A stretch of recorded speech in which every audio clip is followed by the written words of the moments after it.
Angelo, Zub. nice to see you. Good to see you, my friend. We've been together for a week in silence-ish. Yeah.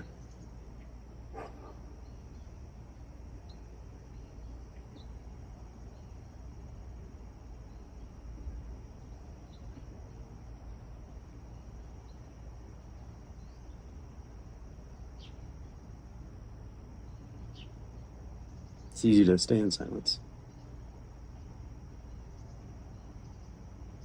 You could say silence is the fabric of all of everything. But Yeah. even that's not quite.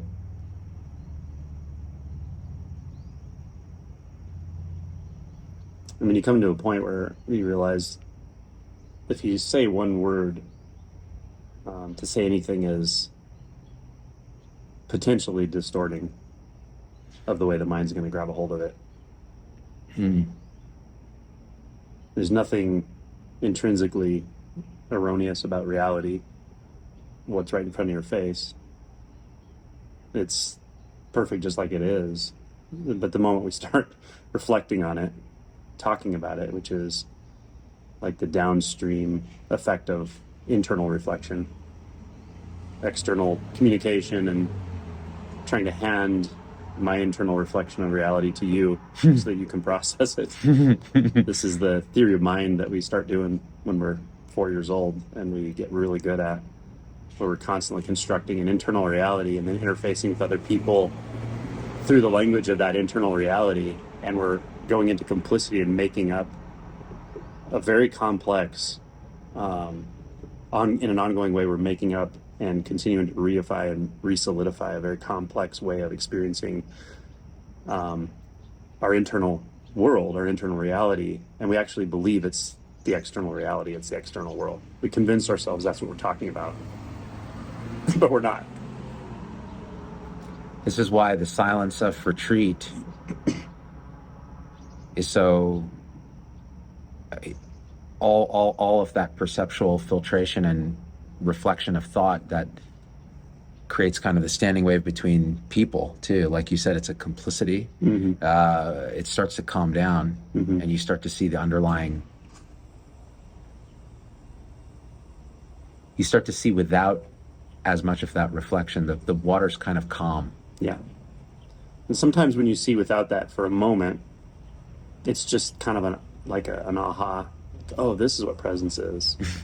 And then other times it's more like the veil of falsity has been completely stripped away from your vision and you see what's beyond it, and it's really striking. It's really, really striking. It can be, for sure.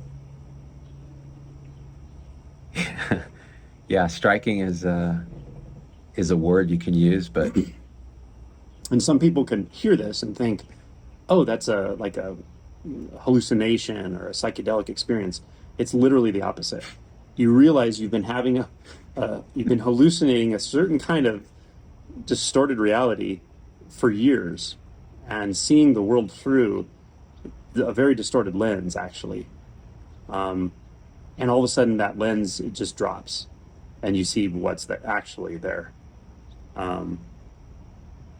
And there's an array of reactions to that, depending on maybe, I don't know, your experience with this, or how many times you've seen it, or how much how strongly you're holding on to that apparatus, that mental filtering process. But often it's quite enjoyable, extremely intimate, very natural, it's more real than real. And sometimes it's even frightening for people when they don't expect it, when they haven't had any sort of smaller tastes, I suppose. And then you see no distance suddenly. Suddenly you see what no distance actually means. There's no separation, or you experience yourself over there and over here simultaneously in a very real, tangible way. And that's can be quite surprising.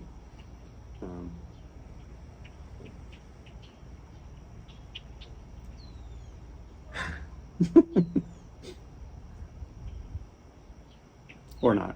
Sometimes it's just oh, yep, Wow.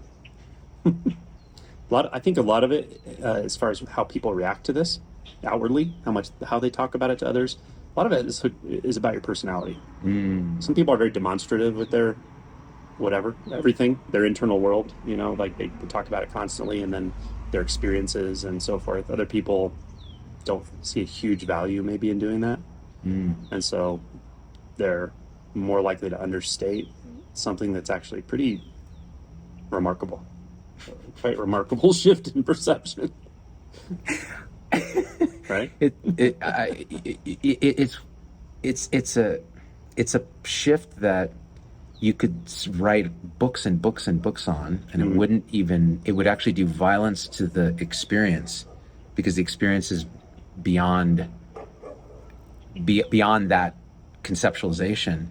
And in a way, it puts it in, from my experience, like even now, going from that to thinking about that from a point of view collapses that back into this sense that I'm a one experiencing this experience. Yeah.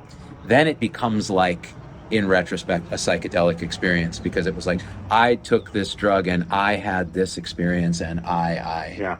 Or I did this retreat, and we're not talking about taking drugs, of course. Yeah, no, we don't. Although people do have something like these types of experiences sometimes through use of psychedelics or whatever. This is absolutely accessible through self-inquiry, prolonged meditation, things like that. And as I was mentioning before, people have a different propensity to describe and so forth. And sometimes it's helpful just to point that out explicitly. Like, for instance, you're really good at that. It's the talent you have. You're good at talking about your internal experience, or talking about your maybe external experience or whatever, but actually clarifying it in a way that someone else could hear it and actually learn something from it. Perhaps even learn how to investigate their own experience. And so that's what you do. That's what we're doing here. So understand, this isn't necessarily something you have to sit around and talk about at all. It fundamentally changes the way you experience everything, yourself, reality, what the world seems to be, what time and space seem to be. Fundamentally changes all that. But whether or not you even talk about it is, it's hard to even know that. You would think, you'd become a guru or a teacher. You don't have to do that at all. It's funny, because my general inclination is always to talk about my internal experience, like you said, and point. And from here, it feels like there's no need to do that. Yeah. And yet, because we're sitting here and making a video, it bears some reflection, I think. And what I noticed throughout the retreat is a deepening sense of a looking for the one who is looking. And in immediate experience. So where is this I that's looking when I look right now? And if it's a thought, if it's a sensation, that's not it, because that can't be I, because it's transient. Keep looking, and at some point there's just looking.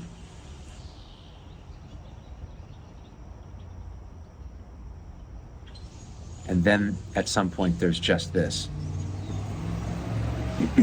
Yeah. And then it becomes very hard to talk about. But I will say, for anybody who's trying to figure out, what does this mean for me? Like, what are they doing? Well, retreat just gives you a space, again, to get out of that social reflection. So you're silent, and then you are spending time in introspection. Whatever you're doing, even if you're just sitting there, you're there and you're watching. Pretty soon it becomes clear that thoughts are arising, and you start to subtly disidentify from them. I'm not the thoughts, so what am I? And you're looking in your experience. What is here right now that is looking? And you just do that.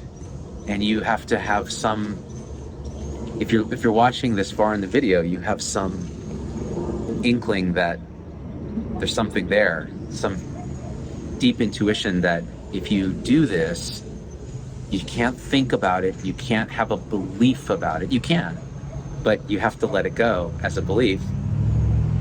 At some point, it just experientially becomes apparent that what you've always seen, how you've always been, is very different than what the mind has constructed. Yeah, or I might say the way that things are and the way things have always been have a lot less to do with you than you would have ever imagined.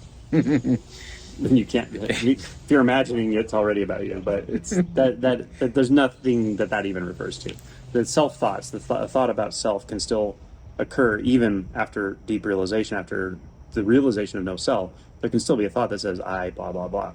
But there's nothing that refers. It's very clear, exquisitely clear. There's literally nothing that refers to. There's nothing that reacts to that. It's just a phenomenon, like a leaf falling. What Angelo is pointing at is the central insight, if you can call it that it is identity. What is that? What is that? What is identity? Who am I? Who are you? What is this? Look. Yeah, and that can sound metaphysical. Yeah. In a way, but it's not. It's also very practical. Yeah. You know, think of any problem you have, any ongoing challenge you have in life, problems or categories of problems like challenges with relationships, interacting with people, confidence issues, self-esteem issues, depression, anxiety, problems with your boss, with work, with what to do with your life. Trace all of those back to their root, and you might come to this place where you ask yourself, well, shouldn't I figure out who I am first, or what I am first, before I start figuring out what to do with that I?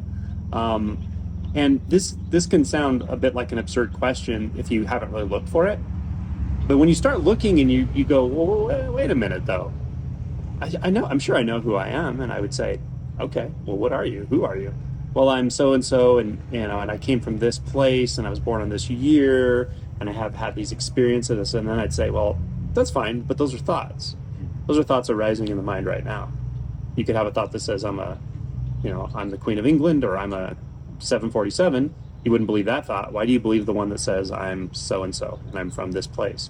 And you'd think, well, because that's true. All right, well, who's deciding what's true and not true for you right now? Right? Who is aware of the truth value of a thought? Who is the one that's listening to this? Who's the one that's feeling what you're feeling right now? Who's the one that's experiencing the summation of your experiences right now, including the thoughts, including the curiosity, all of it?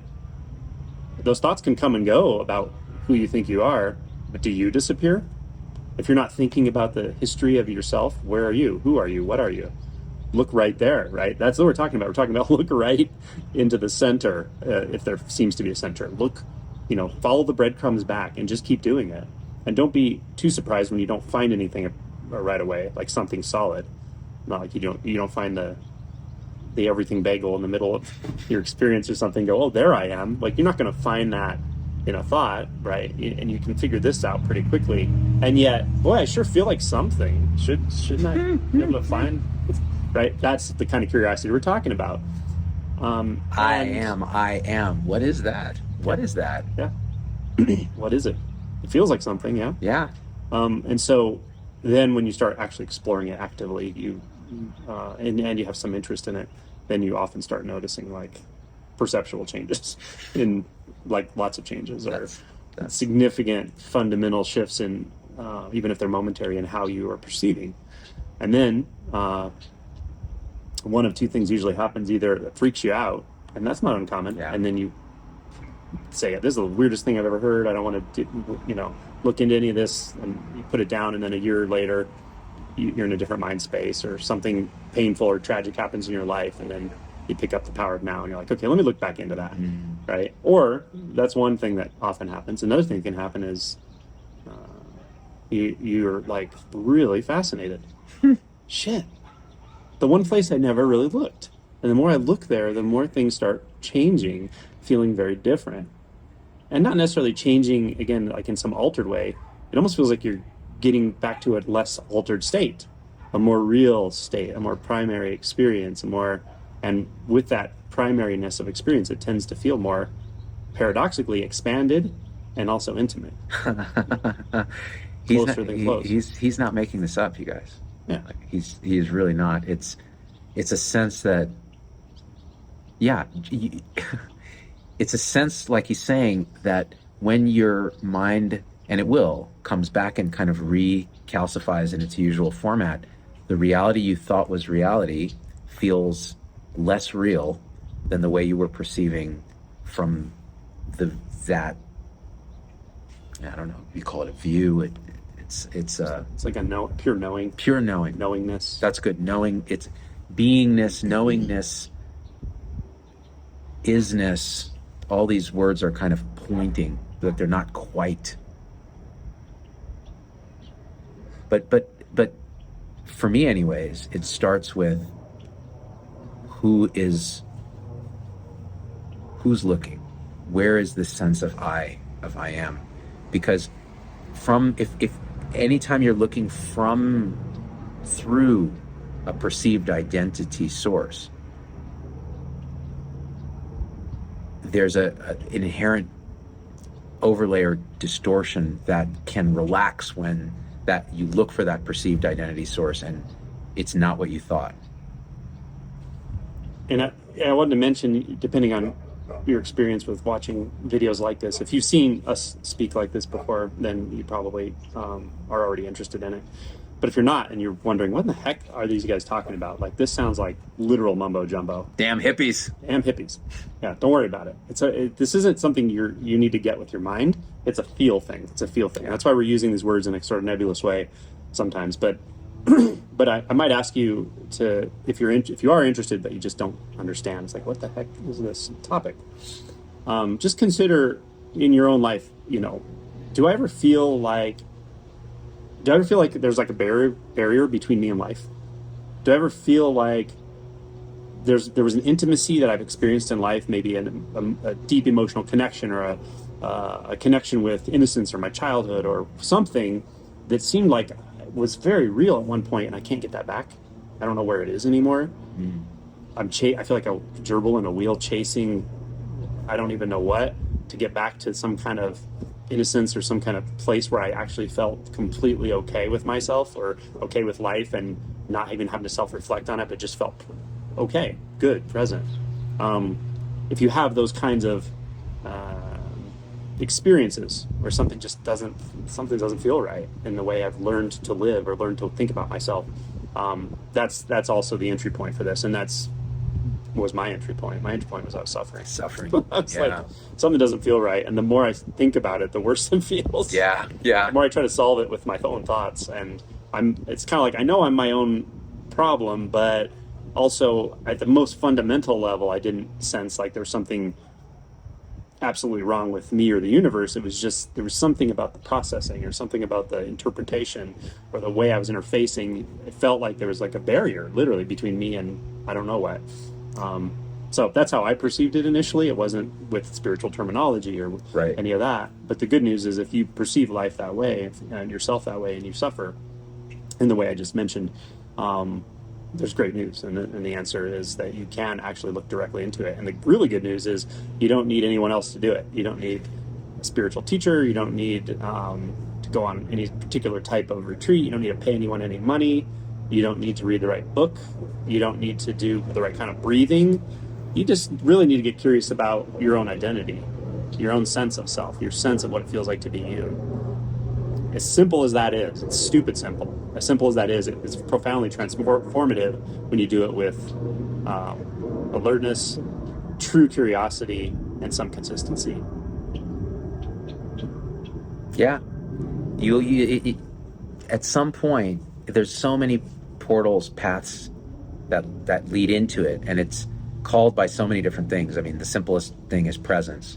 Like you could say, hey, this is presence. Where did that even come from? But when we started retreat, you could feel the sort of the standard processing of the mind that's so uncomfortable, but we don't even know it because we're seeing through that processing. So we can't recognize it as processing. As that starts to relax, the first night we had dinner, it was silent.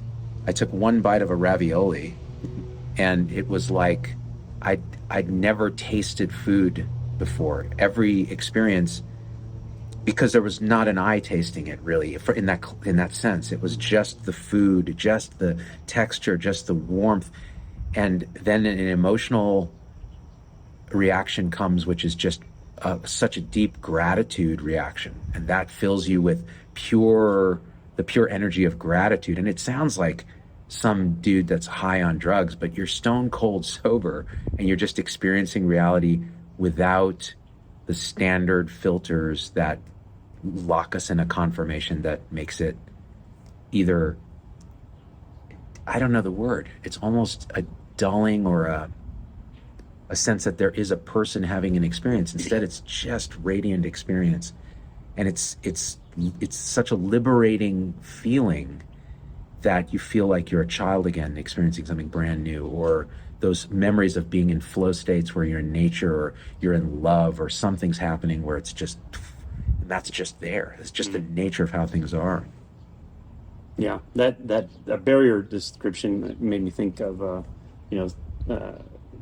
lot of people can probably relate to this. At one time or another, you may have maybe watched TV for too long, like you've been watching TV for hours during the day, or been on social media for hours and hours, or played a video game for hours and hours, and it was fun at first, but after a while you start to feel like dissociated, numb, and distanced from it, that feeling. Like the mind actually does that a lot, all the time. It does it all day long. That's it. But it does it to maybe a smaller degree, and it's socially endorsed. Insidious. It's insidious in it. Yeah. And you feel, and I think really the thing that holds it all together, you feel like you have a choice in it. You feel like you have a choice in the way you're thinking about things. But when you introduce that kind of, we're getting into the mechanics of this a little more, but when you introduce that kind of will into thought, it's like a child finding a flamethrower. You create so much delusion in your own mind about what's going on. I'm in charge. How you're going to make yourself feel better. I'm a doer. If I just do this, I'll feel better. If I just do that, and honestly, spirituality is a trap for that, because that mind takes that and goes, "I'll just go on retreat, man. It's great. So I get to get 3 square meals a day. I get to be in silence. I get to recover from my, raising kids and working and a job and all that. And I can do this." But again, it just keeps making real this constant filtration and this constant numbing and this constant anesthesia of experience. And it's heartbreaking, actually, because you realize that life, the majority of people live life in that numbed anesthetic state, the quiet desperation. Yeah, Thoreau said it, the life of quiet desperation, yeah. And you would never know that there's an option out. Yeah. And so people try drugs, and they try alcohol, and they try sex, and they try porn, and they try all the things. All the distractions. And maybe it makes you feel transiently euphoric, and you get a little dopamine burst. But, eating a ravioli in pure, selfless presence can make that all seem like a virtual reality. Yeah. Yeah. Wouldn't it be funny if I just held up a can of Franco-American right here, and this turned out to be a commercial for ravioli, Franco-American. So what I do when I want to feel presence is I get out my Franco-American canned raviolis. Guys, Zubin, would you like to try one? Oh, this is delicious, guys. Smash that link in the description for the canned raviolis.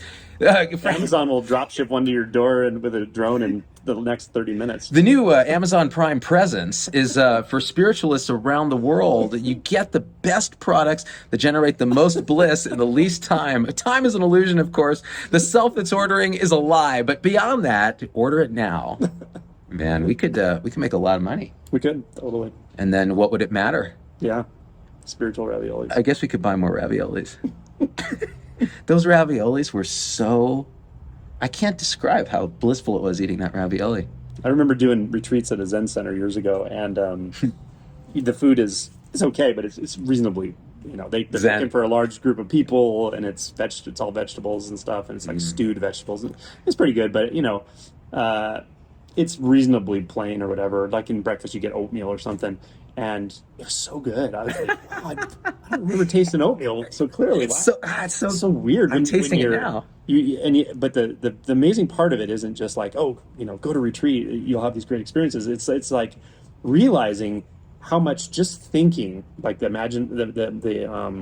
apparatus of thought and the constant thinking that the mind's doing, how much that actually filters your ability to sense, to taste something, to feel the body, to see. It's like what red actually is.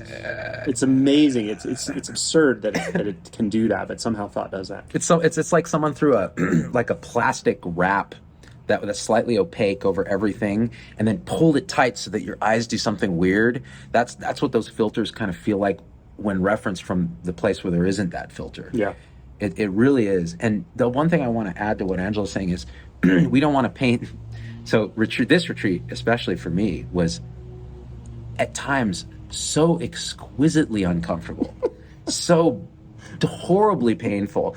And that's when you're sitting in silence and you've been sitting for hours a day and you're in the posture and you're waiting for the bell to ring and your mind is tormented by doubt and the thoughts are coming in, you are not worthy of awakening, or this is a waste of time, or this is not working, or 5 minutes ago I felt so blissful and now I'm just up in my head. And it's actually those moments that provide, for me, it felt like the fuel of, oh, this is what suffering is. This is what mind identification is. Okay, so what else is here now? Yeah. And then then this.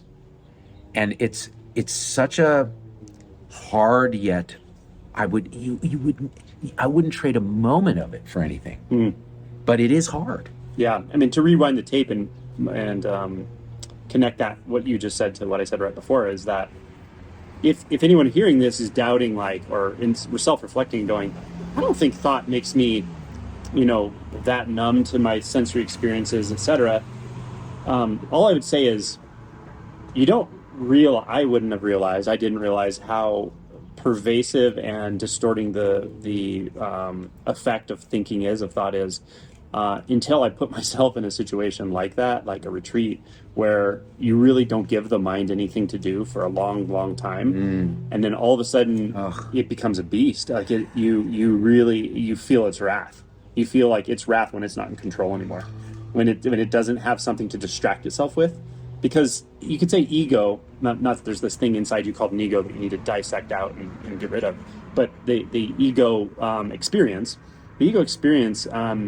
is really agile. It's really good at finding ways to keep itself sort of perpetuating through distraction. Distraction's great. Through distraction, through perspectives, different types of perspectives, and shifting what you're interested in the moment and so forth. And it's just this it's like a shell game that keeps you going, Yeah. And it's like a magician. It's but just when you don't give it that shell game anymore, and you don't give it the distractions, at first it might even, oh, this is nice, it's really calm and everything. But after a while, it starts to get really restless, and then it gets pissed off, gets triggered, and you realize how much it actually is in control of you. I think that was what I realized in my first retreat all those years back, is how much I'm actually still run by thoughts even after a realization and stuff. It was amazing to see how much the mind can influence your behavior, your perceptions, and it's just habits. There's no evil demon behind that. There's no evil force or entity, but the habit force of that is actually quite powerful and has a lot of momentum to it.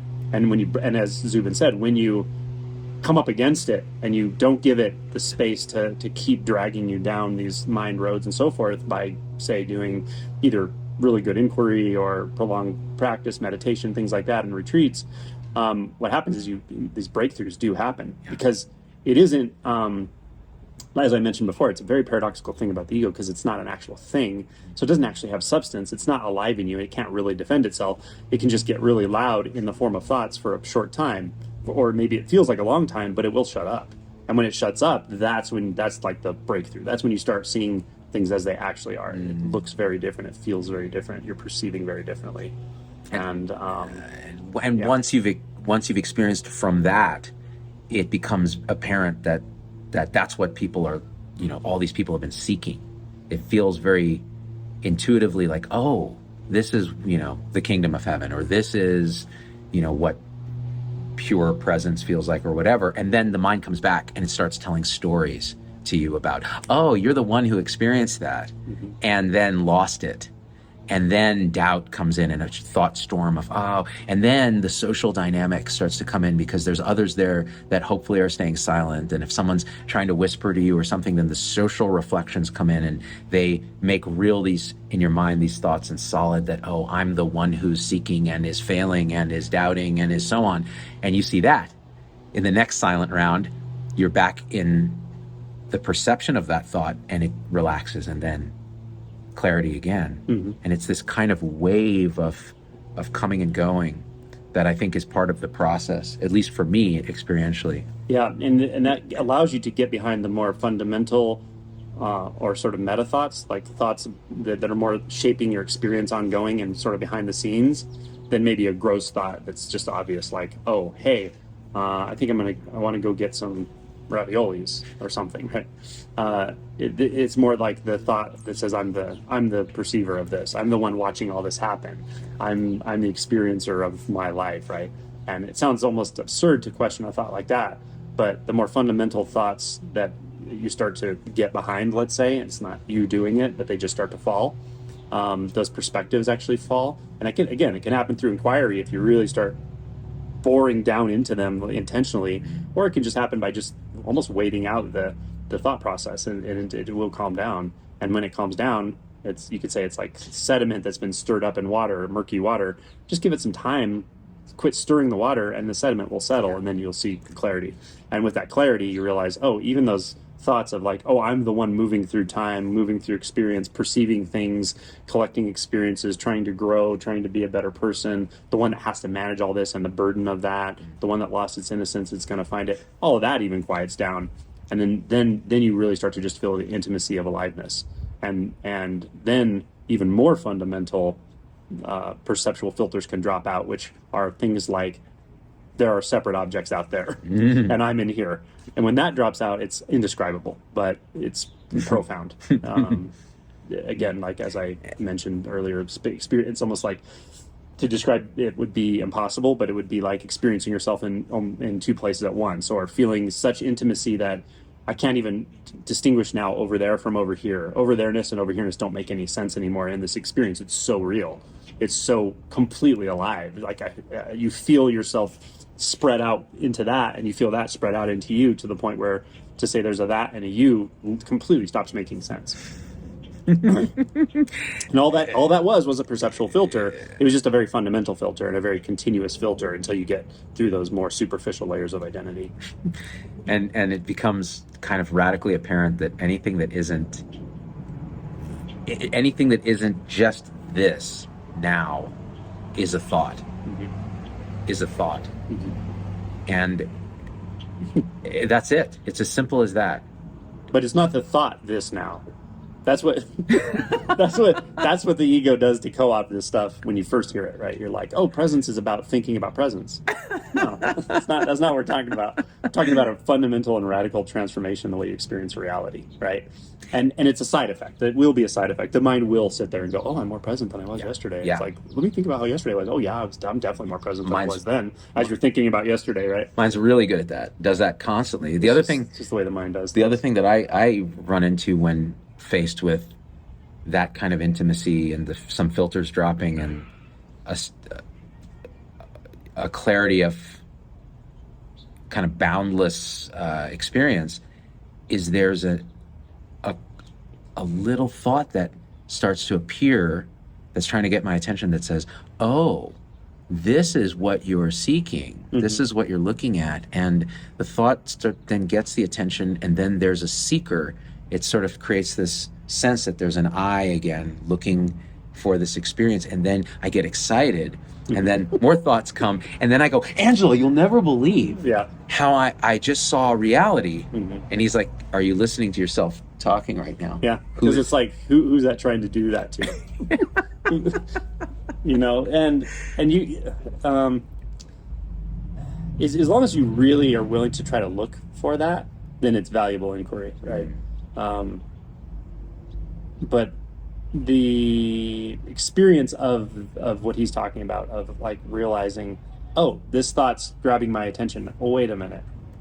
I'm making an assumption there's a me whose attention is getting grabbed by the thought. Where is that? Oh, that's another thought. Oh, that's just a thought, right? And then what can happen from that is it can just get really quiet suddenly.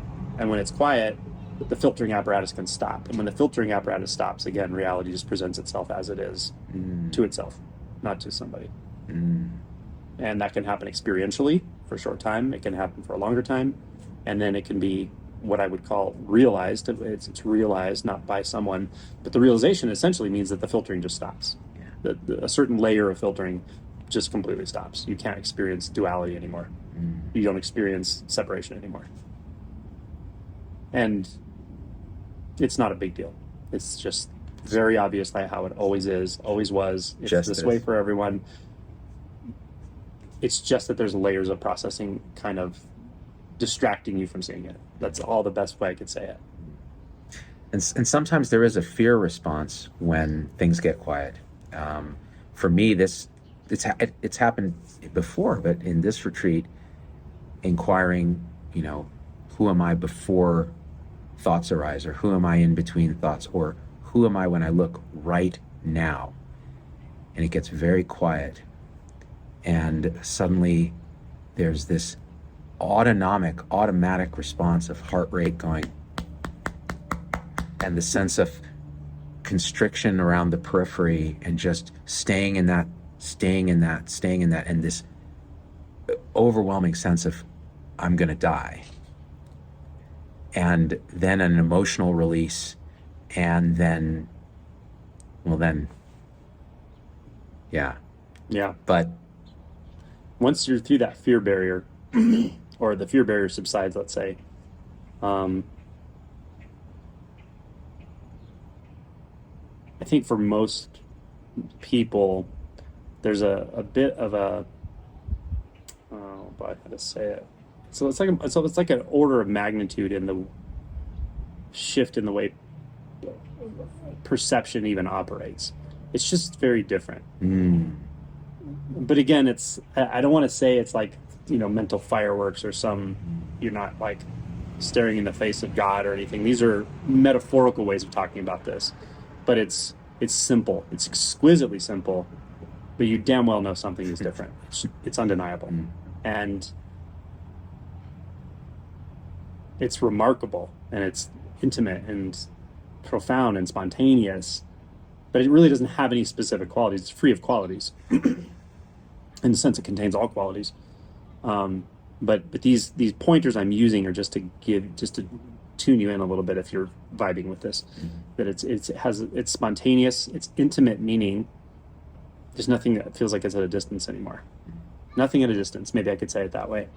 And this leads to, at some point, again, with realization of this, that there's no such thing as space. You might be like, that is the weirdest fucking thing I've ever heard, right? It's so strange. How could you say there's no such thing as space? But you experience it directly. There's no such thing as space. Just like a light beam or a photon of light experiences it. There's no such thing as distance or time. And you have direct access to that. Because it is. It just is. It's simple. And it sounds like a cliche until it's not. Yeah, exactly. Until it is, until it's realized. Yeah.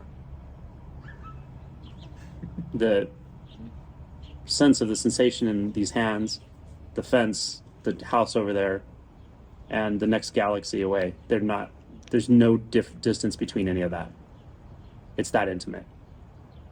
It's crazy to the mind. It's crazy conceptually, because it's totally accessible by any human being. The mind thinks those are separate things in space, and that's inconceivable that they would be so intimate. Yeah. And if you find yourself arguing with this intellectually, like, oh no, that's not true, I know space is out there, and thinking of experiments you could do to prove how wrong this is. Again, that's conceptual. I'm not talking about anything in the conceptual realm. I'm talking about something in the experiential realm. It starts in the experiential realm, and then it goes so deep into experience that it becomes a non-personal experience. It becomes a radically untethered and unbound experience. And it's so freaking real that it's not even arguable, because the mind, although there are things in your mind, let's say thought structures that you believe in almost absolutely, there are things you're pretty sure about, there are things you're kind of sure about, and there are things you really aren't sure about, you doubt, right? That's the realm of thought. Thought and like belief and doubt are very intertwined. There have been, major changes and shifts in what we consider to be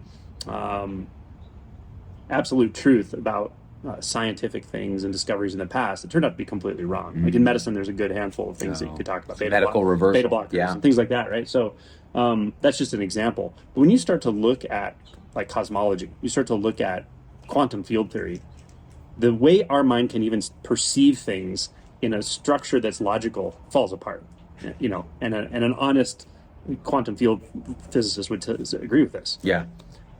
Particle in two places at once. Yeah. Well, for sure. And then quantum field theory would essentially say there's literally nothing solid anywhere. Yeah. And nothing separate, right? Because there's just a field that's the electron field, and the electron field has excitations, but it never becomes a particle anywhere. And it's not separated out in space in some way that our mind would imagine it. It's just a convenient way the mind thinks. So this isn't, in my opinion, either. It's not necessarily unscientific. It's just that through scientific modeling and thinking, you're not going to get here. That's not how this works. This is all through your own internal experience, starting with what feels like your internal experience and just going deeper and deeper and deeper into it. That's how you arrive at what we're talking about here. So it does sound in one way preposterous or silly or whatever, or just impossible, but it's not. And it's directly accessible for anyone. Yeah. And it's pretty amazing, actually. Pretty cool. That's to put it mildly. Yeah. I would say. Yes, I mean, I I think you know, your channel on YouTube, Simply Always Awake, and my channel, ZDoggMD, we are increasingly trying to point to this stuff. I mean, this is what Angelo does incredibly well, and I'm so grateful to like have met you and be in the presence of the pointing that just shows me what's already here. And you're incredibly generous with your teaching and wisdom, and you're a full-time anesthesiologist. So if you guys think, oh, this kind of inquiry is dangerous, it might make me crazy, I might not be able to, I'll leave my family, all those things, and we've done videos on this. You can think again about that. We've talked about it, and we'll link to some videos as well. But yeah, I mean, the people I know who I would say are deeply realized are often professional. Like the people I can think of, a lot of them are professionals. Yeah. They're not necessarily, you know, hippie guru types. They're not walking around the world teaching, but maybe some do. But it's not something where you have to give up anything per se as far as I think that is probably a very common misperception that would equate realization is what we're talking about. And there's only one kind of realization. There's not different like flavors or varieties of it. There's different depths of it for sure. One truth, one living experience of what we're talking about, unfiltered reality. Let's say the unborn, the unconditioned. But anyway. That traditionally it was equated with monasticism. It just was. Yeah. And it's just not, there's not a necessary connection there. If you feel like being a monastic and, you know, or you culturally or sort of inclined that way or whatever, that's great. There's nothing wrong with that, but you don't need to do that. You don't have to leave the world. And certain teachings could be pointed out in the ancient traditions that would argue against what I'm saying in a sense, and that is, you know, it's harder for a rich man to enter the kingdom of heaven than to pass the camel through or the other way around, camel through the eye of a needle, or a lot in Buddhism about austerity and so forth.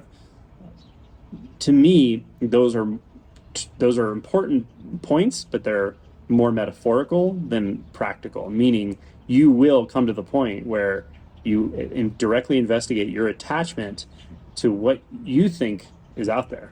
You will, and that's what we're talking about. You can actually confront that directly, but it doesn't mean you have to go, right? That's sometimes where the fear barrier comes up. Yeah, it does. It's easier to let yourself off the hook and go, well, I'm not a monastic person. I'm not that. It's a little scarier to be like, oh shit, I can actually do this right now. Like right now, I can do this in my life right now, just as my life is. I don't really have to worry about what to give up, what to leave in, what to leave out, any of that stuff. The access is here right now for anyone. And it's the unknown that you're surrendering into, and that's part of the kind of like, well, because in monasticism, at least, you know, there's a guy sitting there all the time. You're silent. This is your thing. This is your career. So, but even then, it's hard. But But in this kind of life where we're so conditioned by societal expectations and familial expectations and all the complicity of the chatter of the humans around us all the time and ourselves, to let go into the unknown is against all your conditioning. But it's just conditioning. Yeah, it's just conditioning. Just thought. Yeah, at some point, monastic and sort of householder or all of that, those distinctions stop making sense anymore. Actually, it doesn't really matter. You won't find it in reality, because what you find in reality is just what's right here. It doesn't matter if right here is sitting in a monastery, or right here is sitting at the edge of a waterfall, or right here is sitting in a car. It doesn't actually matter. It's available to anyone. This is absolutely 100% available to anyone. And I know, as far as mentioning the channels, like, I appreciate everything you've done for sure. Like, you've made this so accessible to so many people. I cannot tell you how many people have contacted me after watching our interviews, and saying, I had a materialistic mindset, or I was scientifically oriented. I didn't believe in spirituality. I thought it was foo-foo nonsense. But for whatever reason, your conversations hit something, triggered something, and then I realized, oh my God, I've actually been going through this. I've been going through this for years. I've had this conversation with people so many times since our interviews, and I love that for whatever reason, however it's worked out with you and I having these conversations, it's opened it up to people who would not necessarily be that interested in things like spirituality, presence, and so forth. It just, for whatever reason, it leaves a bad taste in their mouth. But access to your own internal experience, realizing what suffering actually means in your own life, and realizing, oh, there's actually a different way to experience life for me in this life. To realize that, what a gift, right? And it's truly available to anyone. That's what's so beautiful about this. It's for many people, there's nothing more important than realizing this realization. And so that's why Angelo, so Simply Always Awake, and his book Awake, It's Your Turn, we'll link to as well. Just if this triggers anything in you, just stay with it, stay with us. Yeah. And there'll be doubt, there'll be disgust, there'll be all kinds of, the whole range of human emotion is part of what will be part of the journey. But or even not stay with us, but stay with your own curiosity. Stay with it. Trust your curiosity. Trust your curiosity. Okay, maybe I do suffer more than is necessary. Maybe I do feel like there's a veil between myself and the world at times, or all the time, or between myself and intimacy. Or maybe I do feel like, there was this profound innocence as a child that I knew most or all of the time, and it's just nowhere to be found, or it seems like it's nowhere to be found. That's kind of a tragedy. But the truth of it is, you actually absolutely can find it again. You strangely find it by seeing you never lost it. But again, there's some perceptual filtering to address before that becomes apparent, radiantly clear, radiantly realized. Yeah, it's always already here. Guys, smash that subscribe button. Smash it. Click all the links. Franco-American. Remember Franco-American? Oh, dude, it was those little circles, and they had little bits of meat product in them, highly processed. Honestly, I'm not even sure that was meat. I mean, it was probably meat. It was meat-ish. Like, you could probably call it vegan now, and no one would know the difference. Yeah, it would just have that kind of density to it. You know what? Yeah, we had gluten-free pizza crust, just as one option during this retreat. And I'll say, I didn't need to be in an exquisite state of presence to say that I thought that was going to taste like butts, and it tasted delicious. It was so chewy. That was what was it? Papa Murphy's, actually. Papa Murphy's, yeah. Papa Murphy's, a sponsor of Pure Presence. Right. Make sure to smash the money. The video is going to get demonetized for the reverse reason it normally does. Exactly. These crackpots. These guys are. We don't want them associated with our pizza. They're going to hurt people with and through our pizza. Let me, as we wrap up, I'm going to show you what we've been kind of sitting on the porch looking at, just to share this little bit of presence with you. Here you go. Isn't that a beautiful morning? What do you think? I think we're out. I think we're out, man. Yeah, see you guys. Thanks.